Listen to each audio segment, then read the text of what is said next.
So anyway, obviously politics is on everybody's mind, but I was sent something last night from a very, very, very reliable source. I can't say who it is because that person could, in fact, their job could be in jeopardy.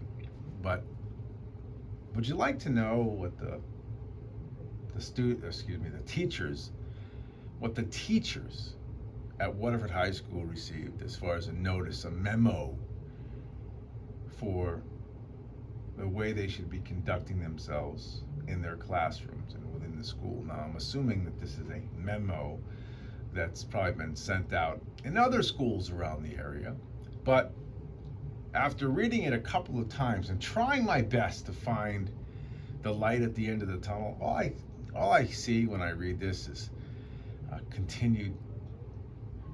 left's continued way to stoke the embers of racism. Okay? So it says, notice, in big bold letters, notice.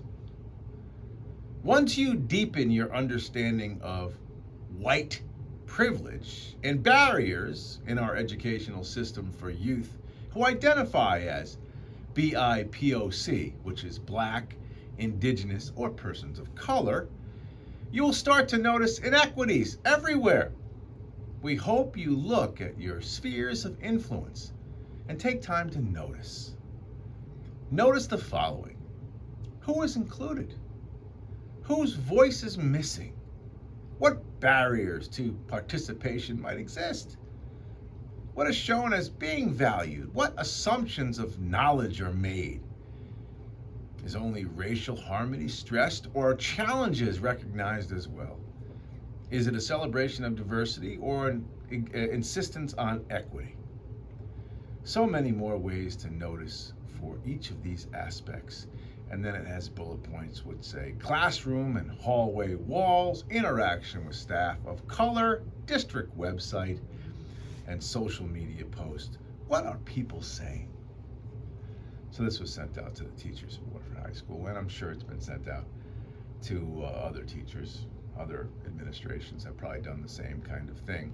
As I read this, I can't help but say to myself, okay, I can understand if you're in a classroom setting and you clearly recognize that someone is not getting treated fairly, it's an obligation for you to step in. But it's 2022. There's no segregation. There's no place, there's nothing that people of color cannot do. I refuse to buy into the systemic racism bull blank that has been propped up by the powers that be on the left. I don't buy it. I don't buy it for a second. In fact, my friends of color are insulted by the continuance of the sledgehammer of this racial division that is happening at all of these levels of education, whether it be kindergarten, straight on up through the universities. I'm sorry, you can no longer continue to scream racism in places where it doesn't exist. You've created, in some cases, this divide.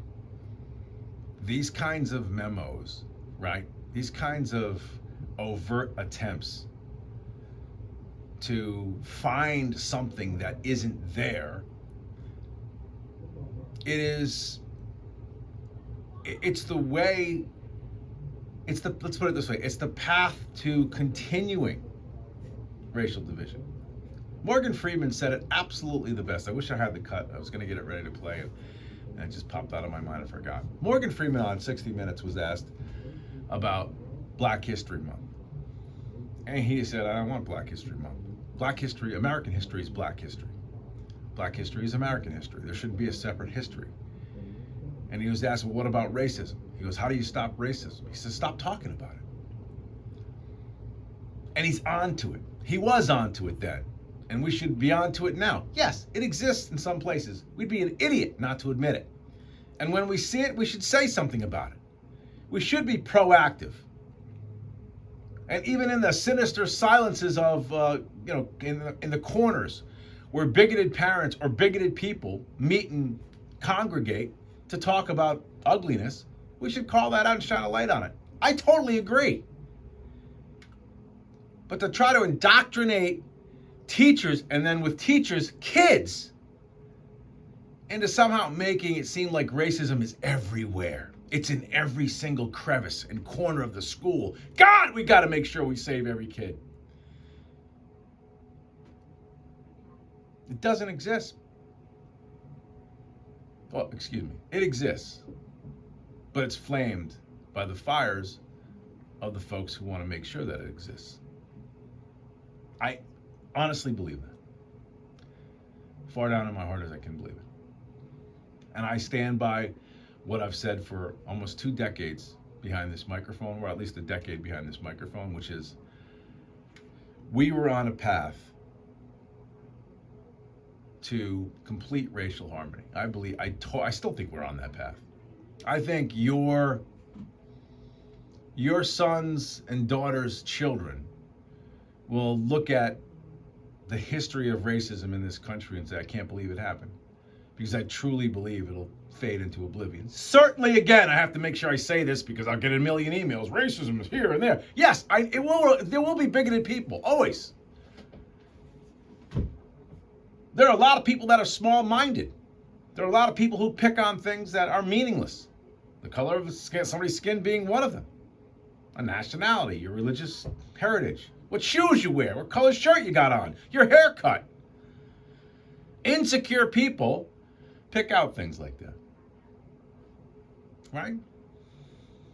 But I do think your kids, their kids, will not know it. Because unless, of course, it's continued to be fanned. The flames continue to be fanned by folks. Because I really believe we're on our way to it fading into oblivion. I've written columns about this. We've talked about this 1,000,000 times. Racism when I was growing up, compared to racism a generation later, compared to racism now, it's completely different. It's being phased out because people get smarter. Civilizations evolve. So I really think, you think about where, again, I go back to the same idea, same argument. You go back to where we were in the 60s. Or you want to go back to the turn of the century? Sure, certainly. People were treated horribly in some cases. But as you move and navigate your way through the fabric of time, and we go from one genre and generation to the next,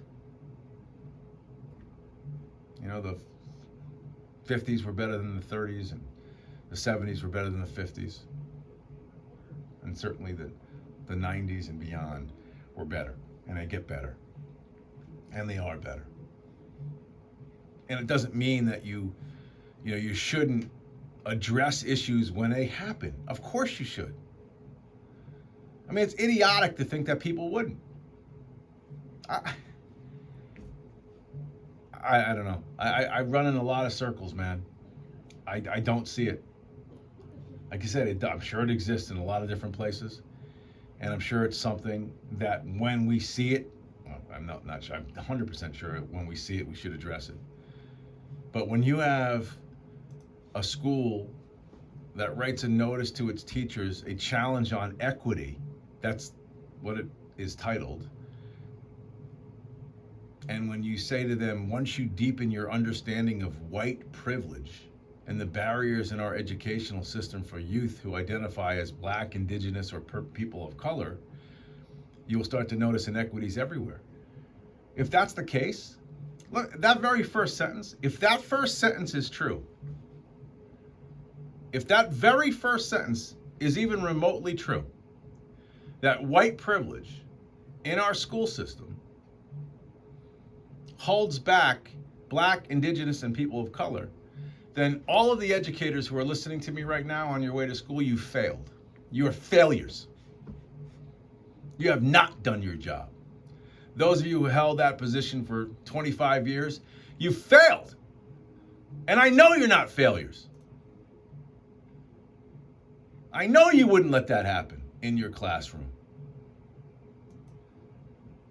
So for them to say that to you, you should be angry. that they're essentially saying to you, hey, look out for racism in your class. Make sure you're not being a racist. Make sure you're doing a better job. Make sure you're including people of color. Really?